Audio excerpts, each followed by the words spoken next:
This is the Stop Time Podcast. I'm your host, Lisa Hopkins, and I'm here to engage you in thought-provoking, motivational conversations around practicing the art of living in the moment. I'm a certified life coach, and I'm excited to dig deep and offer insights into embracing who we are and where we are at. So my next guest plays series regular Courtney Thacker on the newly released series reboot of I Know What You Did Last Summer for Amazon Prime. Her Broadway credits include the recent revival of The Rose Tattoo, original cast member of The Humans, Picnic, and The Norman Conquests. She has developed, created, and performed premier leading roles at, among others, Playwrights Horizons, Manhattan Theater Club, Atlantic Theater, Roundabout, and has guest starred on TV in numerous things, including Pose for FX, HBO's High Maintenance, CBS's Elementary, and Chicago Med on NBC. During the pandemic, she recurred on NBC Peacock's original sitcom Connecting, and now is appearing opposite Mark Wahlberg in this fall's feature film Joe Bell, which looks incredible, by the way. She is currently on tour with Heidi Schreck's award-winning play, What the Constitution Means to Me. And it is with great pleasure that I introduce you all to Miss Cassie Beck. Hi, Cassie. Thank you so much. Hi, so happy to be here. Thank you. Oh, please. Thanks so much for taking the time. So first of all, I have to say, how cool is it that you're actually touring with live theater? Yes, incredibly grateful. We are the only straight play that's on the road for the moment. And, we are going from city to city, and I just am thrilled to be welcoming back audiences. It's a great privilege. It's a great honor. It's also super cathartic for me. I mean, it kind of makes me cry, even just thinking about when the pandemic was happening and I was preparing for the part and hoping that we would still get to do it eventually. We were supposed to head out on the road, obviously, before the shutdown, and then got postponed. And I kept dreaming of this moment where I got to walk out on stage and say, hello, It's so good to see you. Yeah. And the very first show that we did, the audience was so enthusiastic that I had to stop them from applauding because it had gone so long. I think they were just so thrilled to be in a room together and to be back seeing live theater that it really did. It moved me to tears, and I had to stop them. I said, "You're going to make me cry, and I haven't even started yet." Wow. Let the healing begin in the theater.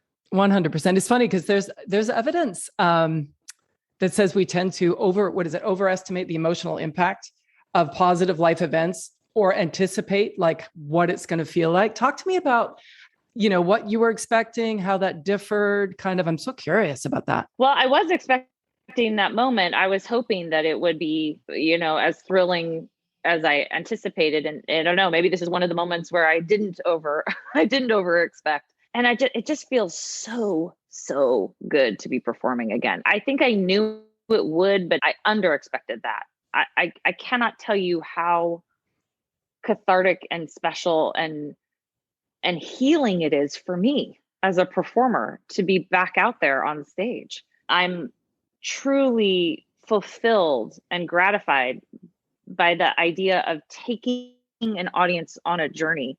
I want that challenge. I want them to feel taken care of and acknowledged and seen and galvanized by this. People are tired out there, and fatigued. And if we can be a bolt of refreshing energy and some light and some, reassurance that we see you, we know we're tired too, and we're still out here and let's keep going, then we've done our job. Yeah. When you think about the timing of the pandemic and then the timing of the show returning. Exactly. I mean, it couldn't be a better time, really. That's how I feel. It's, I get asked a lot, why this play now or what's important about it in 2021. This play does what all good plays do. It reaches to the past so we can have some clarity on our present, so we can have perspective for the future. It is a play that is asking questions and inviting us to have a relationship and a reexamination with the Constitution and our civic duty and citizenry. What are we as American citizens? No, absolutely. It's important. How do you as an actress feel differently. Does it feel like a returning, or does it feel like a renewing, an evolved return? How does it like, where does that sit for you energetically? I think a renewing and an evolved return for sure. It's completely the same and completely different at the same time. If I stepped into the rehearsal room, completely familiar and completely different. And I don't really know how to describe it. It's just kind of a surreal. I'm completely comfortable and I know what to do, and yet the protocols are different and our thinking is different in relation to one another. We're more spaced out. We're spitting into a tube for 15 minutes before we walk into the rehearsal room. So there's sort of kind of a physical manifestation of safety that's happening that kind of is in your awareness and consciousness all the time. And when your only desire is to connect, and be intimate with people, it's an interesting thing. But then once you kind of start getting into the work and the play starts to take over and your creative psyche starts to show up again, it's like riding a bike. You're coming back to the work. I do think for me in this show, because, and this is the first time this has ever happened, so this is a change with our work around, breaking down binary thinking, addressing patriarchy and white supremacy, this idea of perfectionism that I think I kind of carried as an artist for a long time. Post-COVID, this idea of having a perfect show or analyzing the audience, walk off stage, that was a good audience, that was a bad audience. I think all of that has left the building for me. I now see every performance as a spiritual practice. I go into a deep meditation for 90 minutes with this group, and there is not a good show or a bad show. It just is what it is. I've done my work and I've prepared and I step out. And I really think for actors and performers right now, we're vulnerable. The whole country, the globe is vulnerable and scared and fatigued.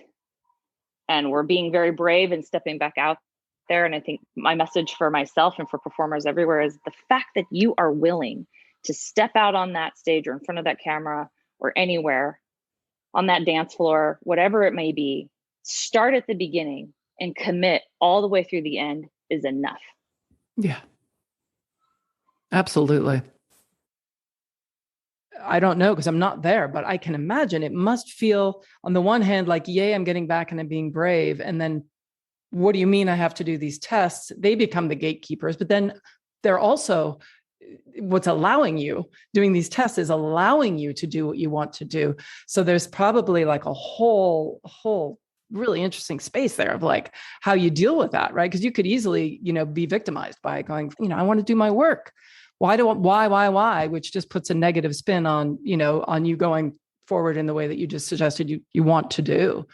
I love that. So that's sort of literally living in the moment, right? That literally just trusting the process. And if we're talking about safety, living in the moment is the safest place to be. Indeed. I feel like if in the moment, if you're projecting into the future or fretting about the past, you're unsafe. Mm-hmm. You're in a place of turmoil or pain or suffering.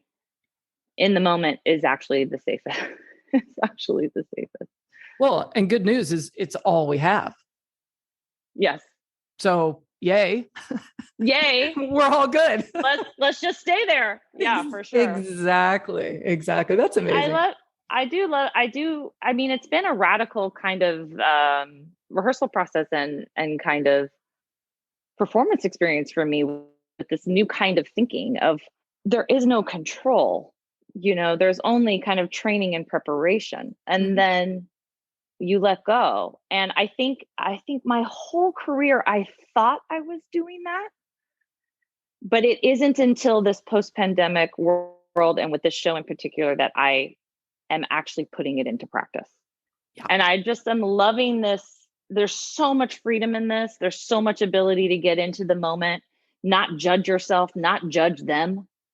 If they don't react or respond in the way, or, I'm so tired of the conversation of walking off stage and being like, well, they were a quiet audience and it really was about, or this or that, or, judgment, or they were a great audience and, we had a great show because they were so great. Yes. Well, there's always an energy exchange, always.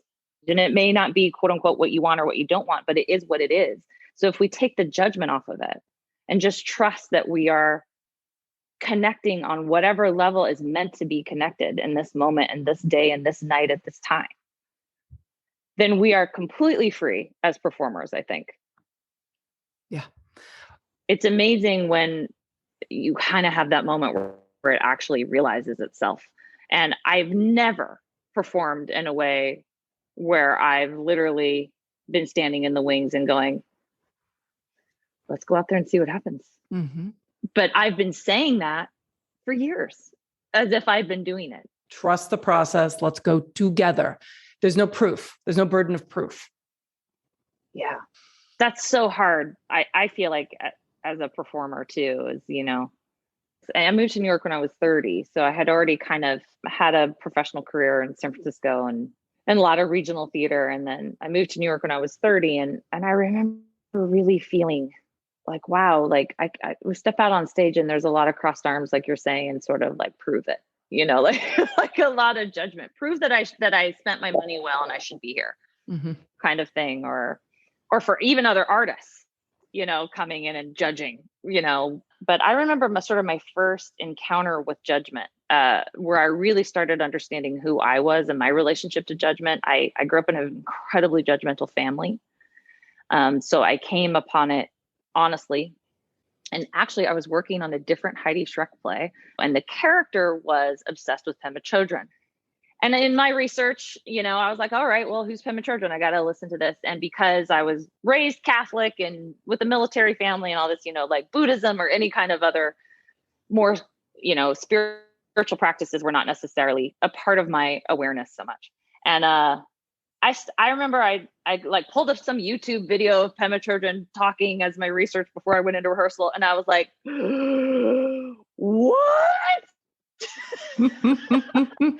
And I sat down and I got told, I was late to rehearsal because I totally got engrossed. I was like, this is blowing my mind. That started the journey. And one of her challenges is that I do practice a lot is try to walk down 3 blocks in New York City without passing judgment on anything or anyone. Oh, yeah. And I'm like, oh, sure. Okay. And then I walked from my house to the subway, which is 3 blocks, and I couldn't do it. I couldn't believe it. I could not believe how ingrained and automatic it is. Yeah. Yeah. Judgment isn't one thing. Like we've codified it as like, it's when you say something bad about something. It's also when you say good things because it usually comes from an inner place of comparison. So when you like something, it means usually that you're not threatened by it or that you identify with it because it's like you know, there's so many like layers of what judgment is, you know, and I think the judgment and bad feelings and negativity and all that are wonderful resources for information and growth. Because then you're like, oh, why don't I like that? And then you dig in. It's scary too, because you realize how kind of blind you are, you know, but it's like, I do think we are really kind of having a reckoning as an industry too, with bias and, you know, and it starts kind of here, right? It's about listening to what you're saying to yourself. What are you thinking? Awareness, just awareness and listening and taking a second to actually kind of listen to yourself. Awareness and curiosity. These are actors' tools, right? I mean, this is how we do the work. So if you're scared of something, try getting curious about it. Yeah. And I used to be terrified of getting notes from a director, you know, and feedback. Yep. Not because I would make me angry, but I would get defensive sometimes or feel like I had to explain, you know, well, clearly they don't see what I'm doing. You know, it almost becomes a kind of adversarial or fear of critique or something like that. And I just started very gently saying, I'm so curious to see what the feedback is going to be. Yeah. 100%. Yeah. Or I'm so grateful that there's an outside eye because I can't do that and work at the same time. Right. I can't really be in it if I'm watching myself. So thank God there's somebody out there watching me that can help me with feedback. Now, listen, not all directors deserve this amount of, you know, respect and compassion and love. But it's an interesting kind of way to approach these actor tools that we're going to encounter directors. We're going to encounter fear. We're going to encounter judgment. We're going to encounter blocks. Yep. And we're not always going to be able to be in the moment. So how can we do this and open up, be as open as possible and in the moment as possible. That is acting, and that's the goal, right? 100%. And it's really interesting that you said not all directors are deserving of this kind of compassion, but it's so interesting that you put it on them. And actually what it is, the compassion and the understanding and the growth and the openness is actually what you give yourself. True. When you are open. Isn't that interesting though? Like, and we tend to do that. We tend to be givers, like, call and response. Yeah. This is what you wanted, right? Am I delivering it for you? Because we care that we've been hired. We want to do our jobs. You go down that rabbit hole. Notes are information for growth. It's the growth mindset. It's the cool, what you got for me. Imagine if everyone was just going, oh yeah, you were great. That was great. Like, how helpful is that? Totally. What are 3 adjectives that you would use to describe yourself? I think striving or seeking. I feel like I'm in a real place of growth and discovery. So seeking. I am loyal. And I do think I'm compassionate. I am not an empath, but I am a highly sensitive person, an HSP. I tested off the charts. So I have a very sensitive neurological system, and I can kind of take on other people. I'm not completely an empath, but I can take on a lot of other people's stuff. And so I have had to learn compassion, and I really feel like that's for myself and for others. I feel like that's a big part of how I would describe myself right now. What you described is like the double-edged sword. It's a beautiful thing because you get a lot back from giving. And, but it's also something that if you don't turn it inward, if you don't set boundaries, that you then get triggered down to the catabolic, resentful, victimized, tired, overwhelmed, burnout. Exactly. And so great that you recognize that. And I'm curious to know, like, what are you able to implement in your life that helps you still emanate from an empathetic, compassionate place, but also keep enough for yourself? It's a lot of trial and error. I'm not always successful. I think it's just about back to curiosity. The big revelation about when I discovered HSP, and that I might be one, is that not everybody thinks the way you do or feels the way you do. Mm-hmm. So for a long time in my life, I felt like I was confronted with non-thoughtful, narcissistic, selfish people.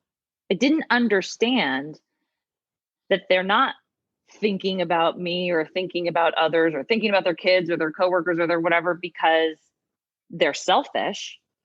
It's just, I'm kind of the opposite extreme. I'm so people pleasing and willing to give to the point of exhaustion that I realized that there's only really kind of 20% of the population that does this, that thinks that way all the time. Mm-hmm. And once I realized that, I'm like, oh, people aren't, being rude or not thoughtful. They just truly aren't seeing this social dynamic the way that I'm seeing it.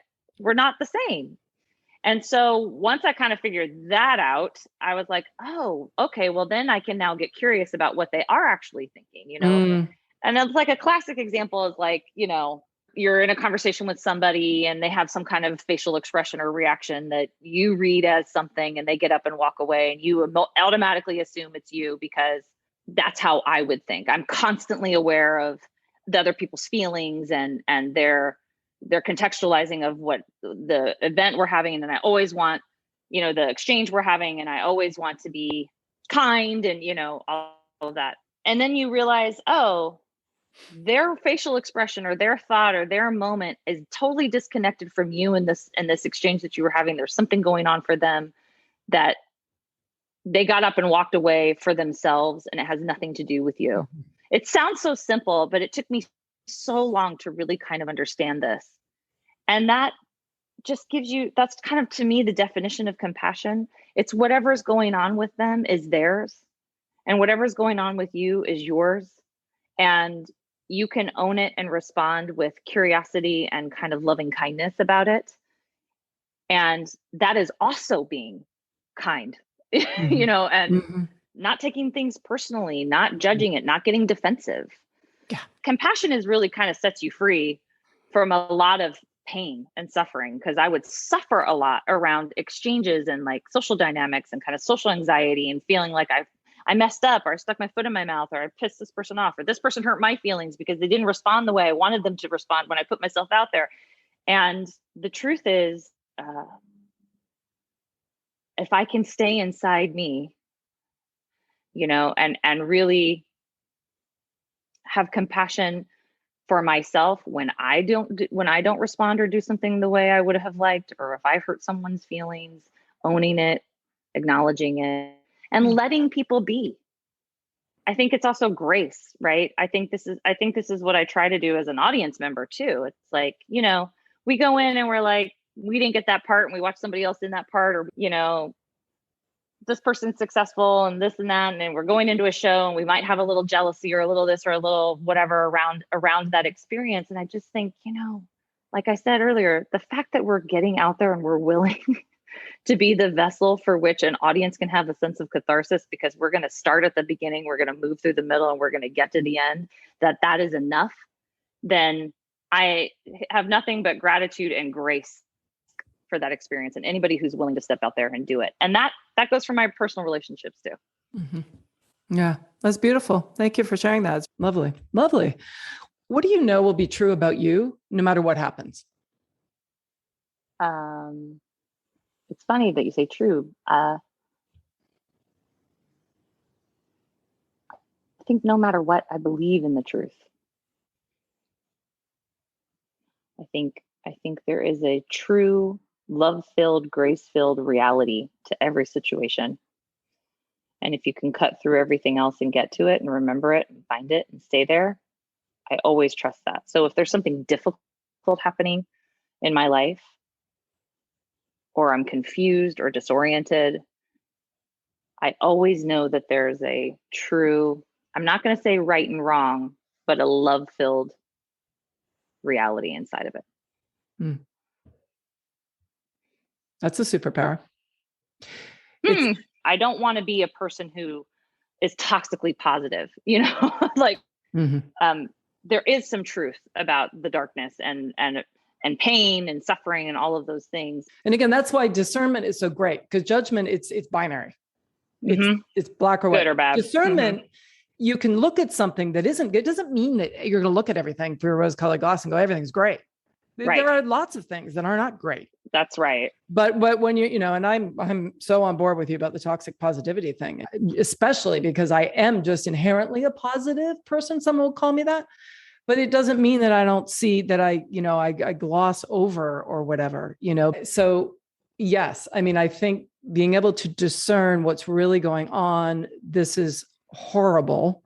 It feels bad. You have to experience the whole arc of the emotion. And you know, so many of us are bottlers. We bottle it up because we think we need to, we should, we can't handle it, whatever. And it, you know, on the other hand, it doesn't mean that you have to just go, I'm living in my truth and everybody needs to know it, and I'm posting it on Instagram. like, you know what I mean? It's like, totally, it's going to come out somewhere. It's brilliant that you're an actress, because you probably are able to let it come out in different places through other characters, which is kind of cool. I was going to say, I feel like toxic positivity. I have some people like this in my life who are not okay if everything isn't okay. Yeah. And so when pain or suffering or a horrible thing hits their doorstep, the automatic response is to sweep it away as fast as possible. There are people who are suffering more than me right now, so I'm not even going to feel this. I'm just going to let this go because I have to be okay. Everything has to be perfect and okay, or I can't be okay. And I think one of the things I've learned kind of later and as an acting tool is you can't sweep that away. It's not about glossing over it. Actually wrapping your arms around it and embracing it and feeling it and sitting in it and processing through it. That's the only way to get on the other side of that thing, because it's just gonna sit out there on your doorstep until you finally freaking open it, know, and then or you get sick. So I feel like that kind of being able to access pain is part of the actor's job. And we're called to do that, and almost even kind of demonstrate it and go through it and be witnessed by audiences. There's a witnessing that happens here so that we can chain react and they can release some things too, or maybe move through pain too. Yeah. And, we volunteer for this. We're crazy. We volunteer. We're like, I'll step up and do that. And I do think it's fulfilling in my own life. It's taught me how to kind of roll through and deal with and accept hardship, as well as the good and the positive, because we're talking about being in the moment, that's a part of it. It's feeling what it needs to be felt. Yeah. I have to honor you and say it's a gift what you do as an actor, because there are so many people who cannot feel things and that feel safe when you feel them and they react to you feeling them, even though they're feeling them. You've given them a safety because, oh, she made me cry. That's a gift that you give. So never forget that. I mean, it's important work. It irks me when I hear that people say actors are selfish people. I know. I was going to say that. I always feel like actors are talked about as if we're narcissists, self-absorbed, people who need to hear the applause because it gives us life kind of thing. And in my experience, actors are so generous and actually kind of the opposite. Yeah. And they don't want to focus on themselves. That's why we play characters. Yeah.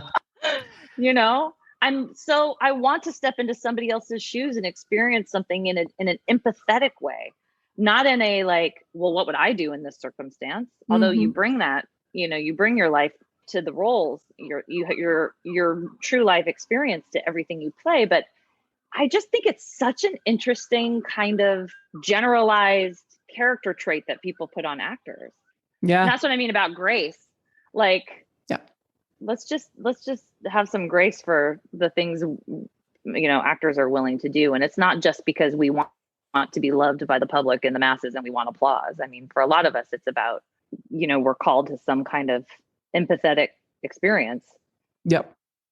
Oh, for sure. When we get put in silos like that, I feel the same way as you do, because I've met egotistical people in the world. They're not necessarily actors. Some of them may have been actors, but acting is what they do. It's not who they are. It's not like you're an actor, you must be an egoist or whatever. I mean, and I agree with you. My experience has been nothing but some of the most generous, beautiful human beings. Yeah. Let me ask you this.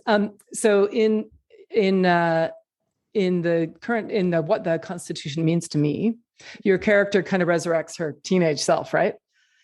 And right. I'm so curious to know, like, what Cassie might tell her younger self that maybe she would have really, loved to have known that now. Oh, I think the lesson I talked about earlier, if I had known that we don't all think the same way, and really kind of understood that, I mentioned before sort of a kind of military upbringing, and there's a lot of hierarchy and kind of specific thinking. And I was raised in Catholic school, which is also, a doctrine that is very hierarchical and kind of, I'm hesitating from the word conformist, but I do think there is a sort of like, you get in line and you think a certain way, good, bad. And I think if I had grown up with a little more awareness of the gray area in life, but I sought it out through my work. I gravitated towards being a performer, and I think it's probably my more empathetic nature and curiosity that brought me here. Yeah. So I found it anyway, but I just wonder how different my life would have been as growing up. Totally. What lesson, let's kind of go, let's jump forward. So what lesson do you think your future self might have for you today? To get totally woo-woo, I really am starting to be curious around this idea of a veil of the human experience that I feel like my future self probably knows something a little bit about, can pull the veil a little further than I can currently right now around what it means to be human. and to have this experience. I've lost both my parents in the last 2 years. And I think through that grief and through this idea of where are they now, and what do they know about me and my life now, I really find comfort in this idea. And I don't know if this is true, but for me, this idea that now they know all, and they know how the universe works, and they know me in a way, in a different and intimate way, my kind of soul in a way that I haven't completely discovered my soul yet. Moving forward, I hope that my future self does, continue to kind of pull the veil away. Cause I do think a lot of this is, human construct that we exist in, these hierarchies and these rules and these laws. And there's a lot of spiritual selves walking around in some human skin. And I just think I look forward to getting closer to that. If that makes any sense at all. Oh, 100%. And I mean, it is a bit of a woo-woo question. It's sort of an interesting thing. You can easily, obviously, access where you've been. That's much easier, right? But it's also not real anymore. Right. Just as where you're going isn't either. So sometimes just imagining it is kind of an interesting thing. Yeah. How do you want to be remembered? Well, I hope people remember me as someone who held space and saw them. I really hope that people feel seen when I get to spend time with them. Yeah, I understand exactly what you meant. And then my mind went to when you're on the stage and you can't see the audience.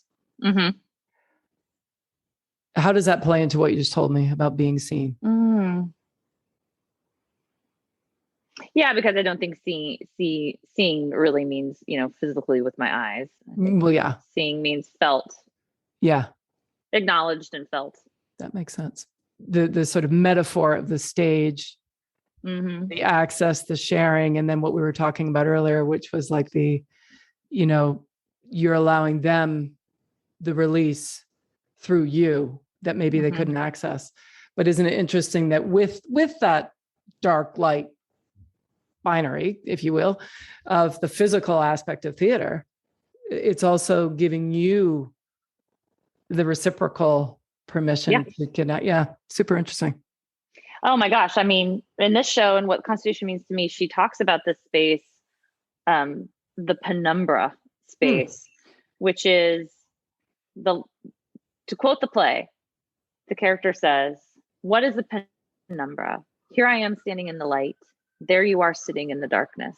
In this space between us, this space of partial illumination, this shadowy space right here, this is a penumbra. We are stuck between what we can see and what we can't. We are trapped in a penumbra." Okay, I'm getting chills because that's exactly what I was sensing. Yeah. And that's the human experience, right? Wow. And that's what I'm talking about. My older self, I feel, is a little farther outside of the penumbra than I am right now, and can see a little more of the gray area. Totally. That's so, yeah. Wow. Is that an actual word or is it a made up word? Penumbra. No, penumbra. It's actually what Justice William O. Douglas has used to argue the Ninth Amendment to get abortion rights. Wow. Yeah. I'm glad I said it out loud, because I was getting this sense of like the light and the dark and that space in between there. That's so interesting. Space in between. I'm going to say what makes you, and I'm going to say word, and then you just say what comes to your mind. Okay. Are you ready? I'm ready. Okay. What makes you hungry? I watch the Food Network and I want to eat everything that's on that screen that I see. Oh my God. What makes you sad? Grief. Loss. Mm-hmm. What inspires you? Writers. Especially playwrights. Just feel like, talk about, pulling away the veil, seeing what's really going on. Just their ability to contextualize this experience that we are all having on the planet. Incredible. Yeah. What frustrates you? I'm super impatient. So I get frustrated when I feel like something's taking too long, or I'm supposed to know something or understand something that I don't know and understand yet, which is odd because I'm process oriented. Mm. I do believe in process and I experience it on a regular basis. And I have faith when we start a rehearsal that we're going to get to the end and it's, but for some reason, kind of in my daily life, I feel like in my civilian life, I feel like I'm not great with patience. I get frustrated. Cool. What makes you laugh? My dog. What kind of dog do you have? She's a rescue from Puerto Rico. So she's a Sato, they're called, and a mix. We don't know, but she's hilarious and wonderful. That's and awesome. So quirky and funny. That's awesome. What makes you angry? Injustice. Lack of equality. Doesn't have to be that way. Yeah. And finally, what makes you feel grateful? Oh.